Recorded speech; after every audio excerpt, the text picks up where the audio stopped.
नितीन बाप्पू देशमुख बाळापूर विधानसभा मतदारसंघाचे आमदार यांना विनंती करतो की त्यांनी 2 मिनिटं इथं आपलं मत व्यक्त करावं.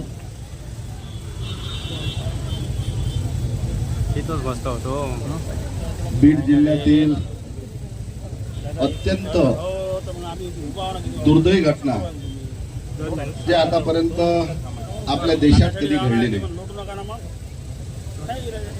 राक्षस प्रवृत्तीसारखे जे लोक आहेत, म्हणजे हे जे टोळी आहे वाल्मिकी टोळी, ही राक्षस प्रवृत्तीसारखी टोळी आहे.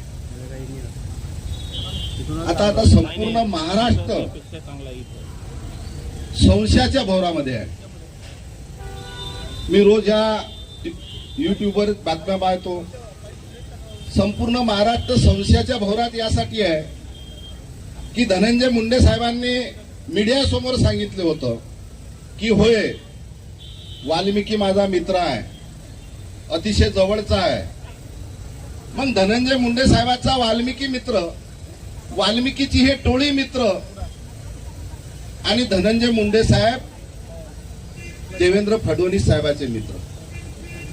म्हणजे हा संपूर्ण महाराष्ट्र संशयाच्या भोवरात आहे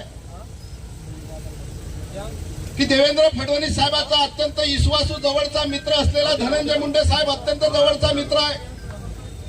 धनंजय मुंडे साहेबांनी सांगितलं की वाल्मिकी होय, वाल्मिकी माझा मित्र आहे. मग आता मित्र मित्राला वाचवते का काय? आपण महाभारत सुद्धा पाहिलं. कर्णाला माहित होतं दुर्योधन चुकीचं काम करते, पाप करते, पण कर्णाने आपल्या चुकीच्या मित्राला साथ दिली होती. मग तेच महाभारत आज या महाराष्ट्रात घडते का काय? देवेंद्रजी, आज आपण विदर्भाचे मुख्यमंत्री आहात. विदर्भात मोर्चा निघते, आपण मित्राला वाचवता का मित्राला सरकारमधून बाहेर काढता? हा प्रश्न संपूर्ण महाराष्ट्र चिंतेमध्ये आहे, विचारतो. कारण की हे अधिकार मुख्यमंत्र्याचे असतात, मंत्रिमंडळातून हकलण्याचे अधिकार मुख्यमंत्र्यांना असतात. आज स्वर्गीय गोपीनाथजी मुंडे जर आज हयात असते तर त्यांनी ह्या लोकांच्या लाता मारून यांना बाहेर काढून दिलं असतं. आज सर्वांना गोपीनाथ मुंडेची आठवण या ठिकाणी येते. परंतु धनंजय मुंडे स्वतः राजीनामा अजून द्यायला तयार नाही.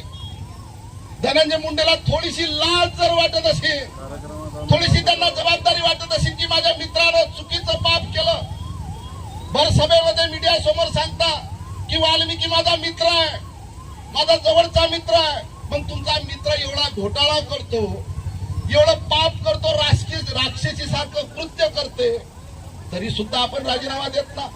ही एक टोळी आहे आणि या टोळीमध्ये मंत्रिमंडळात बसलेले एकमेकाचे मित्रत्व आहे. मुंडे साहेबांना, देवेंद्र फडणवीस साहेबांना माझी विनंती आहे की सारा महाराष्ट्राला माहित आहे की धनंजय आपला मित्र आहे. आपण मित्राला साथ देता का मित्राला हकालून देता? आपल्यापासून लोकांना अपेक्षा आहे की आपण मुंडे साहेब, फडणवीस साहेब, आपण विरोधामध्ये असताना आम्ही सभागृह पाहिलं, आपण कशा पद्धतीने सभागृह चालवत होते. आपण विरोधामध्ये असताना कशा पद्धतीने लोकांवर आरोप करून त्यांना मंत्रिमंडळातून हकालून देत होते. आज 1 महिना झाला, फडणवीस साहेब आपली जबाबदारी आहे की धनंजय मुंडे साहेबांना मंत्रिमंडळातून हकालून द्यायची. मुंडे साहेबांना थोडीशी तर लाज वाटत नाही, स्वतःहून तर ते राजीनामा द्यायला तयार नाही, पण आपण त्यांना मंत्रिमंडळातून हकालून द्यायला पाहिजे जर आपण खरे विदर्भाचे आमचे मुख्यमंत्री असाल तर. संपूर्ण महाराष्ट्र हा विचारामध्ये आहे की याच्यात चौकशी सुद्धा बरोबर होते का नाही. आज जरी मीडिया समोर सगळ्या आपल्याला दिसत असेल की चौकशी योग्य पद्धतीने चालू आहे, पण ज्या वेळेस कोर्टामध्ये चार्जशीट पुटअप होईल, तर चार्जशीट पुटअप होत असताना आपल्या मित्राला कसा कोर्टामध्ये वाचवता येईल ह्या पद्धतीनं धनंजय मुंडे साहेब प्रयत्न तर करत नाही. कारण की एकामेकाचे मित्रत्व आहे.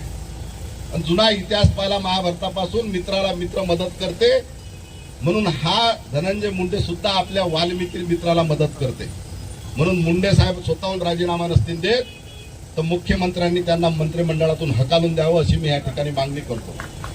तरी सर्वप्रथम मी माझ्याकडून या जिल्ह्याच्या वतीनं संतोष देशमुखांना भावपूर्ण श्रद्धांजली देतो आणि त्यांच्या कुटुंबांना सावरण्याची ईश्वर शक्ती देव हीच या ठिकाणी प्रार्थना करतो आणि माझे 2 शब्द संपवतो. जय हिंद, जय महाराष्ट्र.